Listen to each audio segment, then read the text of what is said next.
अपना बिहार देख रहे हैं आप, आपके साथ मैं हूं शिप्रा झा। बुलेटिन की शुरुआत करेंगे इस वक्त की बड़ी खबर के साथ और बड़ी खबर शिवहर से है, जहां उत्पाद विभाग के बैरक पर हमला किया गया है। ताड़ी कारोबारी की गिरफ्तारी का विरोध करते हुए उत्पाद विभाग के बैरक पर हमला कर दिया गया। आरोपी को छुड़ाने की कोशिश यहां पर सभी लोग कर रहे थे। आपको बता दें कि मौके पर फिलहाल पुलिस बल की तैनाती कर दी गई है। समाहरणालय रोड की घटना बताई जा रही है, जहां पर एक आरोपी को छुड़ाने की कोशिश में लोगों ने बैरक पर हमला बोल दिया। राकेश रंजन अधिक जानकारी के साथ जुड़े हुए हैं। राकेश, क्या अपडेट है, अभी क्या स्थिति बनी हुई है वहां पर?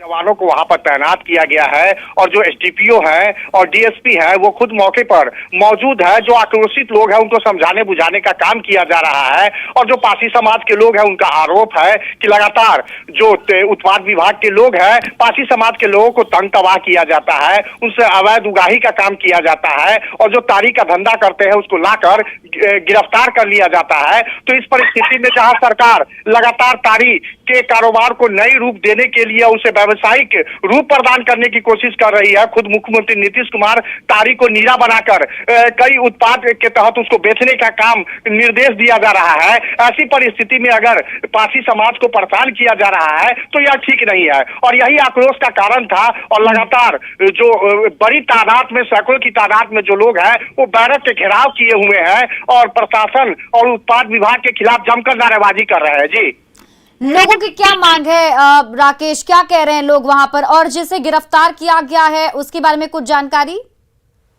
जी, मैं आपको बता दूं शिप्रा की ताड़ी कारोबारी को गिरफ्तार उत्पाद विभाग की टीम ने किया था और इसी से आक्रोशित सैकड़ों की तादाद में लोग वहां पर जमा हो गए और लगातार उसको छुड़ाने की कोशिश करने लगे और अभी भी सैकड़ों की तादाद में लोग वहां पर जमा है और जिन्हें गिरफ्तार किया गया है ताड़ी कारोबारी को, उनको छुड़ाने की वे मांग कर रहे हैं कि इसको छोड़ा जाए, ये निर्दोष है और किसी भी तरीके की इन्होंने उल्लंघन नहीं किया है कानून का, फिर इनको गिरफ्तार क्यों किया गया। जी चलिए, बहुत बहुत शुक्रिया तमाम जानकारी के लिए राकेश।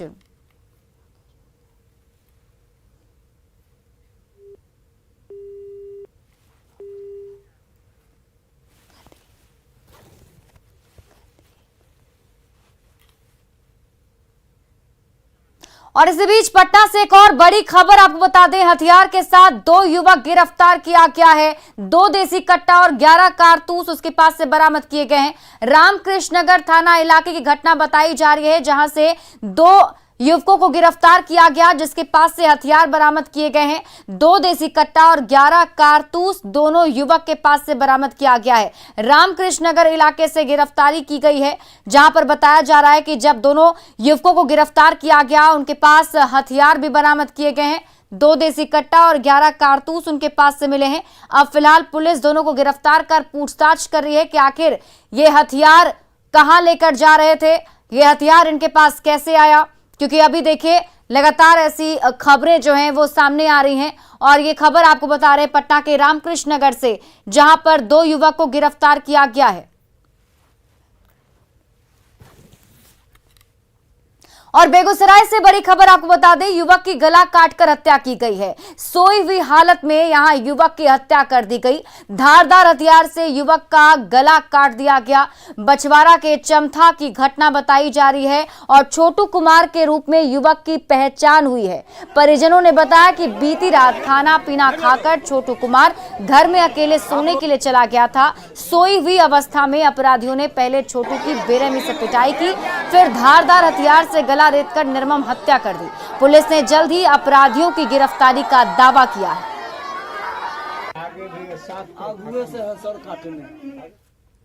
देखने गए 2 रूम में की कहे चेक किए, तीसरा सामने की कहे जैकेट देखे।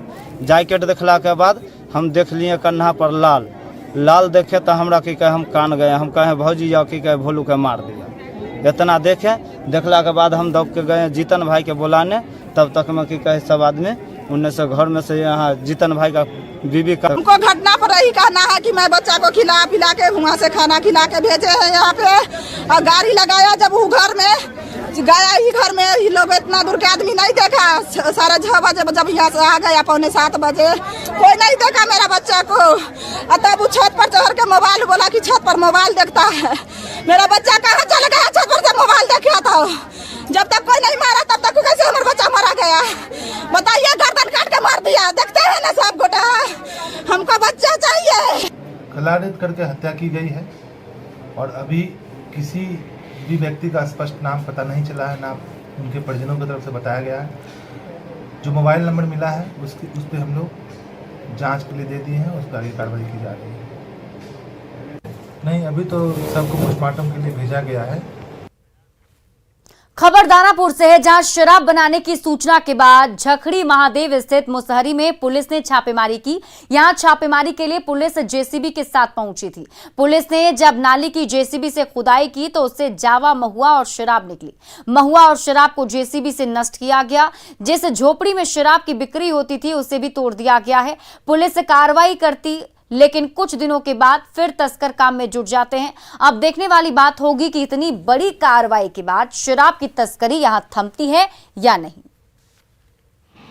के निर्देशानुसार जो वल्नरेबल एरिया है, मुसहर टोला या फिर जहाँ जहाँ शराब बनाने का क्रॉनिकल टोला है, वहाँ हम लोगों को नगर निगम के साथ मिल करके छापेमारी करनी है। जितना जितना जगह पर शराब मिलेगा उन सबको नष्ट कर देना है और नगर निगम भी अपना सारा काम, वो शराब वगैरह जहाँ है, जहाँ अवैध रूप से बैठा के पिलाया जा रहा है या अवैध अड्डा जहाँ पे संचालित हो रहा है, उसको बुलडोजर से गिरा करके मालूम चल रहा है। बहुत सारी चुनावी रणनीतिकार प्रशांत किशोर ने शराबबंदी कानून पर सवाल उठाए। पूर्वी चंपारण के भवानीपुर गांव में एक जनसभा को संबोधित करते हुए प्रशांत किशोर ने कहा कि शराबबंदी के बहाने सरकार जनता को लूट रही है।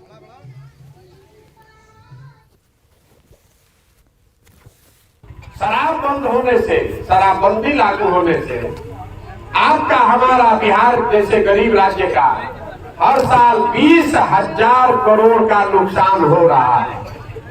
आप 20,000 करोड़ के भरपाई करे खातिर रउआ से, हमरा से डीजल पर, पेट्रोल पर 9 रुपया, 10 रुपया, 12 रुपया यूपी के मुकाबले ज्यादा वसूला था। रउआ रोज जब तेल भरावता नहीं, रउआ जब खेती करता नहीं तो डीजल पर 9 रुपया ज्यादा देता नहीं। का है कि नीतीश कुमार शराबबंदी लागू कैले बान, होम डिलीवरी वाला शराबबंदी। बिहार में निकाय चुनाव की तारीखों का ऐलान हो गया है, लेकिन इस पर विवाद थमने का नाम नहीं ले रहा। ईबीसी आरक्षण की जिस प्रक्रिया को लेकर पटना हाईकोर्ट ने निकाय चुनाव पर रोक लगाई थी, उसी प्रक्रिया के साथ फिर से चुनाव कराने का नोटिफिकेशन जारी कर दिया गया। बीजेपी सांसद सुशील मोदी ने नीतीश सरकार पर सुप्रीम कोर्ट की अवमानना का आरोप लगाया, तो जेडीयू अध्यक्ष ललन सिंह ने सुशील मोदी को छपास रोग से ग्रसित करार दिया। सुशील मोदी ने सुप्रीम कोर्ट के आदेश की कॉपी ट्वीट की और दावा किया कि अत्यंत पिछड़ा वर्ग आरक्षण को लेकर नीतीश सरकार ने डेडिकेटेड कमीशन बनाया, उस पर सुप्रीम कोर्ट ने रोक लगा दी।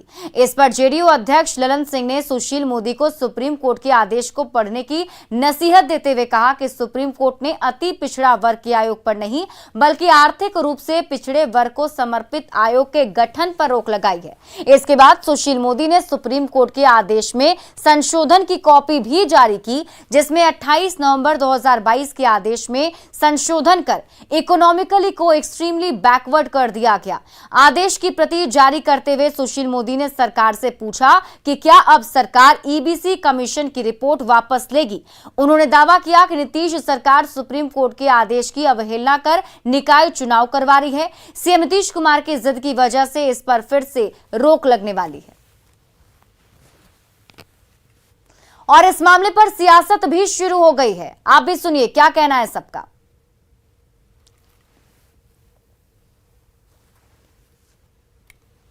कि चुनाव की जब जब घोषणा की जाती है तब तब आप राजनीति करते हैं। चुनाव आयोग ने सारे तथ्यों से अवगत होने के बाद ही चुनाव की घोषणा की है। अब इस मामले में राजनीति की कोई आवश्यकता नहीं। सुशील मोदी जी भाजपा के उन कुछ नेताओं में से हैं जो गंभीर माने जाते हैं, तो माननीय सुशील मोदी जी से इस गंभीर विषय पे ललन सिंह जी के विषय में ऐसे शब्दों का उपयोग, ललन सिंह जी उनके पुराने सहयोगी रहे हैं और बिहार के वरिष्ठतम नेताओं में से एक हैं, और सुशील मोदी जी इस गंभीर विषय पे इस तरह की छिछली बात करेंगे ऐसी उम्मीद नहीं थी। छपास की बीमारी से तो सुशील कुमार मोदी जी ग्रसित है। हर मुद्दे पर सामने आना, रणगल बयान देना, यह उनकी आदत में शुमार हो चुका है। एक तरफ आदरणीय नीतीश कुमार जी के नेतृत्व में चल रही बिहार की सरकार है, जिसकी प्राथमिकता है कि यदि पिछड़ों का आरक्षण सुनिश्चित हो, कैसे चुनाव सही तरीके से सही समय पर हो, और दूसरी तरफ सुशील कुमार मोदी जी और भारतीय जनता पार्टी के लोग हैं जिनकी प्राथमिकता है अति पिछड़ों की हकमारी, कैसे राजनीतिक लाभ मिले। ललन सिंह जी, सियासी फ्रॉड कौन है? थोड़ा कंडिका 4 को पुनः पढ़ लीजिए सर, जो सर्वोच्च न्यायालय का जो आदेश आया है। इकोनॉमिकली बैकवर्ड क्लास नहीं, एक्सट्रीमली बैकवर्ड क्लास, अति पिछड़ा आयोग को असंवैधानिक माना है सर्वोच्च न्यायालय ने। आज पुनः आदेश को आ गया, आप उसको एक बार पढ़ लें। और अब बात कुढ़नी उपचुनाव के दंगल की।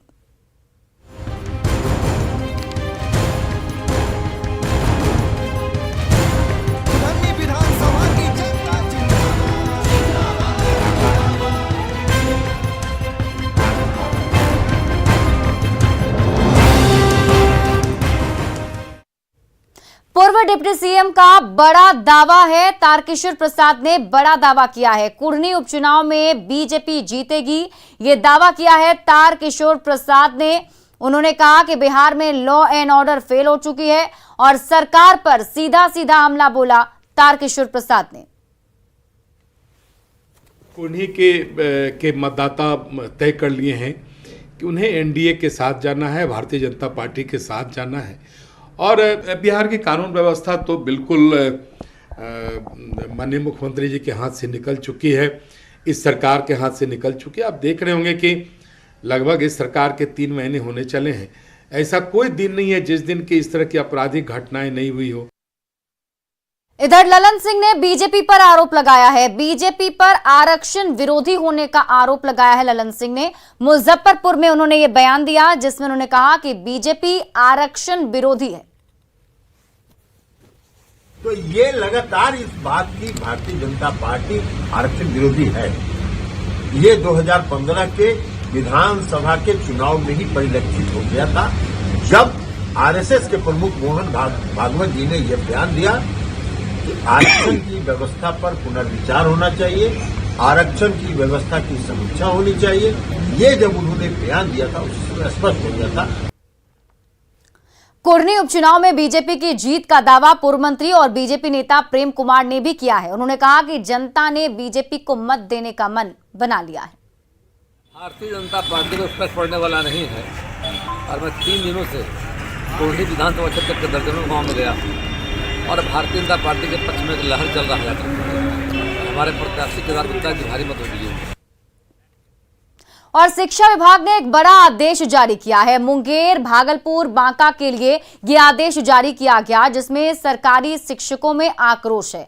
आकस्मिक अवकाश को लेकर यह आदेश जारी किया गया है जिसमें बताया गया है कि अगर किसी शिक्षक को छुट्टी लेनी है, आकस्मिक अवकाश लेना है तो 3 दिन पहले उसकी जानकारी देनी होगी। अब इस आदेश के बाद अजब गजब छुट्टी का आवेदन वायरल हो रहा है। शिक्षा विभाग के अधिकारियों ने एक बार फिर से शिक्षकों के लिए अनोखा फरमान जारी किया है, यानी शिक्षकों को अब आकस्मिक अवकाश के लिए 3 दिन पहले आवेदन देना होगा।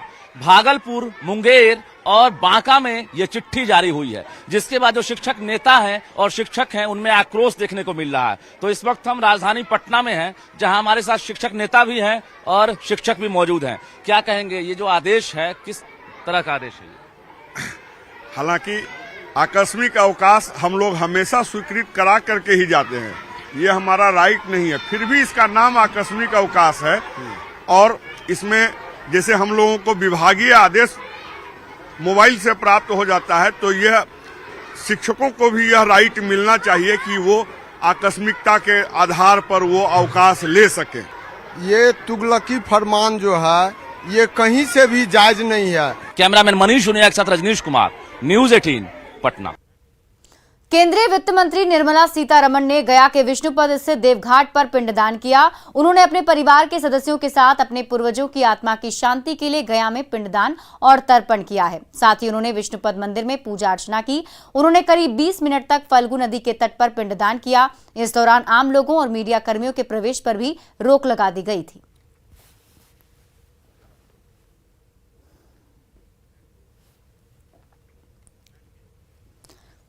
खबर बेतिया से है, जहां के सबसे बड़े अस्पताल जीएमसीएच में स्वास्थ्य सेवा ठप हो गई है। बीती देर रात मरीज की मौत के बाद हुए बवाल और अस्पताल कर्मियों की पिटाई से नाराज चिकित्सकों और कर्मचारियों ने हड़ताल कर दी। वो सरकार और प्रशासन से सुरक्षा की मांग कर रहे हैं। बताया जा रहा है कि बीती देर रात जीएमसीएच में एक हृदय रोग मरीज के इलाज के दौरान मौत हो गई थी, जिसके बाद परिजनों ने डॉक्टरों पर इलाज में लापरवाही का आरोप लगाकर भारी बवाल किया। इतना ही नहीं, कई अस्पताल कर्मचारियों की पिटाई कर दी, जिसके बाद अस्पताल के सभी चिकित्सक और स्वास्थ्य कर्मी अस्पताल छोड़कर फरार हो गए। डॉक्टर लोग का हड़ताल है यहाँ पे। मच्छरगामा जोगापट्टी।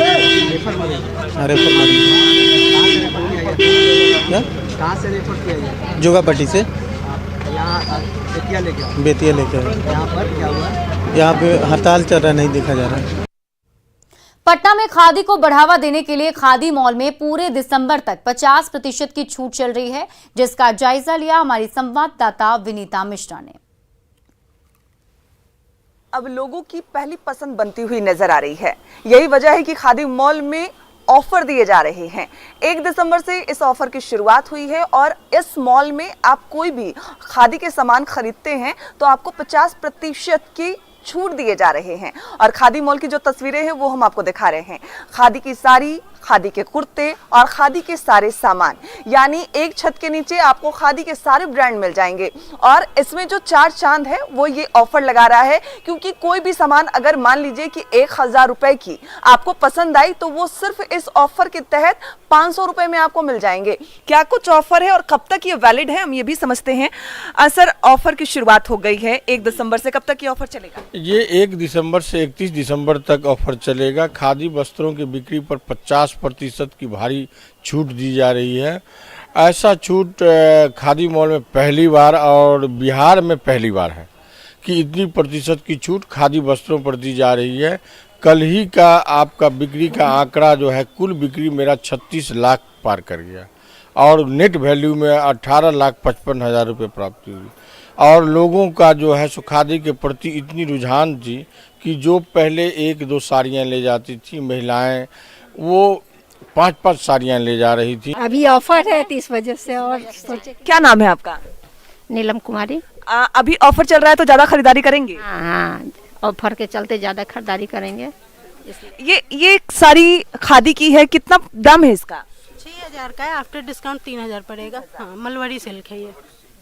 तो अगर इस महीने में आप ये साड़ी लेते हैं तो आपको सिर्फ 3000 देने होंगे, लेकिन दिसंबर के बाद अगर इस साड़ी की खरीदारी करते हैं तो आपको 6000 रुपए देने होंगे, क्योंकि अभी ऑफर चल रहा है खादी मॉल में। और जितने भी सामान हैं यहाँ पे, चाहे आप कुर्ता लें, बंडी लें, साड़ी लें, लड़कों के सामान, लड़कियों के सामान, जो कुछ भी खरीदारी करें आपको 50% का डिस्काउंट मिल रहा है यहाँ पे। और पहले दिन रिकॉर्ड यहाँ पे बिक्री हुई है और जैसे जैसे दिन बढ़ेगा, जैसे जैसे महीने का अंत होगा, ये आंकड़ा और पार करेगा और लोगों की खरीदारी भी जमकर होती हुई नजर आएगी। विनीता मिश्रा, न्यूज़ 18 पटना। नए साल में राजधानी वासी दीघा से दीदारगंज तक महज 25 मिनट में सफर कर पाएंगे और जाम से पूरी तरह से मुक्ति मिल जाएगी। दरअसल जेपी गंगा पथ का निर्माण कार्य तेजी से चल रहा है। जेपी गंगा पथ के अंतिम छोर पर निर्माण कार्य का जायजा लिया हमारे संवाददाता रजनीश कुमार ने।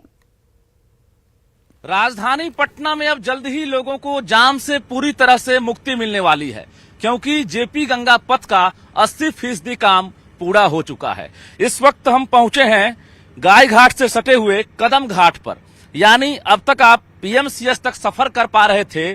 दीघा से 7 किलोमीटर पीएमसीएच तक ही सफर कर पा रहे थे, लेकिन जो निर्माण कंपनी है, देखिए किस तेजी से काम कर रही है और उसके साथ साथ अब जो सफर है वो कितना आसान हो जाएगा। तो ये जो निर्माण कार्य चल रहा है, इसकी तस्वीर सबसे पहले आपको हम दिखा दें कि यहां से महज आपको आधे किलोमीटर की दूरी पर जो लक्ष्य है दीदारगंज तक, वो आपको काम होता हुआ नजर आ रहा होगा, क्योंकि आधे किलोमीटर महज अब काम बचा हुआ है और लगभग 18 किलोमीटर कंपनी ने काम पूरी कर दी है। तो आप समझ सकते हैं कि जो टारगेट दिया गया था वर्ष 2024 तक जेपी गंगा पथ का काम पूरा करना है, लेकिन 2023 के अप्रैल तक ही ये काम पूरा हो जाएगा।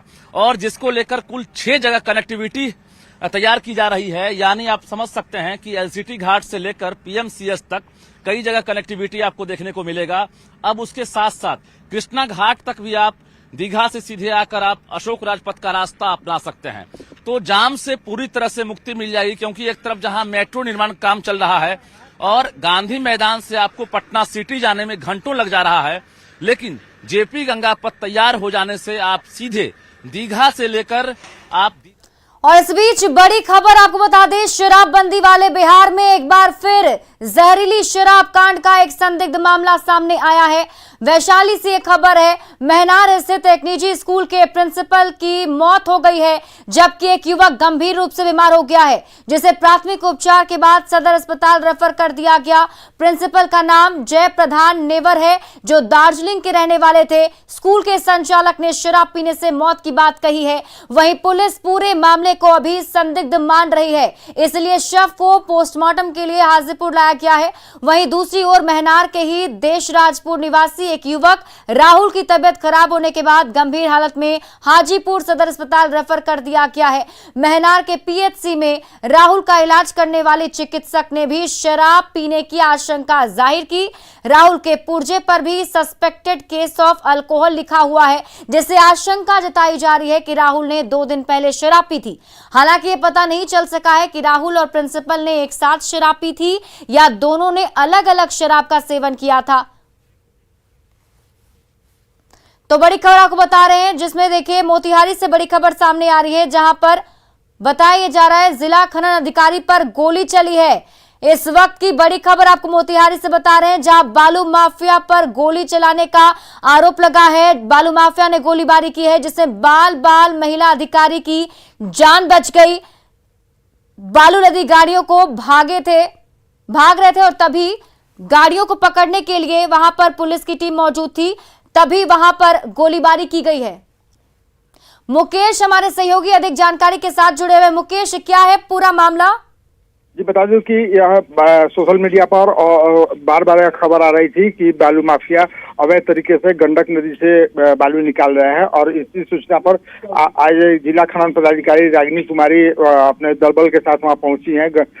ढेकहा जो गांव है केसरिया थाना में, वहां पहुंची और उसके बाद से छापामारी किया। एक ट्रैक्टर को पकड़ा गया और पकड़ने के बाद से एक होमगार्ड को के जवान को ट्रैक्टर के टेलर पर बालू लदे टेलर पर बैठा दिया गया और फिर थाने लाने का प्रयास किया जा रहा था। इसी बीच माफियाओं ने फायरिंग किया और 4 राउंड फायरिंग होने की सूचना बताई जा रही है, और किसी तरह उस ट्रैक्टर पर से उतार दिया गया उसे होमगार्ड के जवान को, और फिर उसे ट्रैक्टर को लेकर के फरार हो गए। इस हमले में गाड़ी का जिस गाड़ी से गई हुई थी जिला खनन पदाधिकारी, उनकी गाड़ी का शीशा फूट गया है। हालांकि उनकी चोट नहीं लगी है, जिला खनन पदाधिकारी सुरक्षित है, और किसी भी और जो होमगार्ड के या और जो भी जवान थे, जो भी पुलिस बल उनके साथ थे, उनको भी चोट नहीं लगी है। इनके बयान पर, लिखित बयान पर केसरिया थाना में प्राथमिकी दर्ज की जा रही है, और एक जो आरोपी है शंभू यादव नाम बताया जा रहा है, उसे गिरफ्तार किया गया है। जी